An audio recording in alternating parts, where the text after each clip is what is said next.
महायुती सरकारच्या सत्ता स्थापनेला गृह खात्यावरून विलंब होतोय असा दावा करणाऱ्या संजय राऊत यांनी गृह खात्याबाबत देवेंद्र फडणवीसांनी दिलेल्या सल्ल्याची आठवण करत काँग्रेस राष्ट्रवादीकडे रोख धरल्याची चर्चा आहे। ठाकरेंनी गृह खातं आपल्याकडे न ठेवल्यानेच सरकार पडलं असा दावा राऊतांनी केला आणि त्यांच्या याच वक्तव्याचा संजय शिरसाट यांनीही जोरदार समाचार घेतलाय।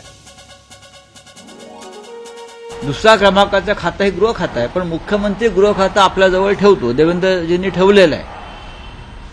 कारण जेव्हा जेव्हा आम्ही त्यांच्याशी पूर्वी चर्चा करायचो तेव्हा ते सांगायचे की उद्धव ठाकरेंनी गृह खातं दुसऱ्या पक्षाला द्यायची चूक करू नये, आमचं तेच म्हणणं होतं। आणि गृह खातं विधानसभेचं अध्यक्षपद त्या काळात जे संवेदनशील विषय होते त्यांच्यामुळे आमचं सरकार पडलं, नाही तर पडलं नसतं। मग झालेली चूक मान्य केली संजय राऊत सारख्या विद्वानांनी, हे काय कमी आहे का?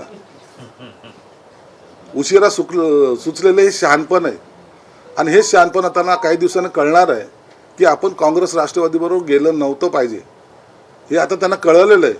परंतु गिरगाय बेतू टांग ऊपर ही संजय राऊतची मनोवृत्ती आहे। एबीपी माझा, उघडा डोळे बघा नीट।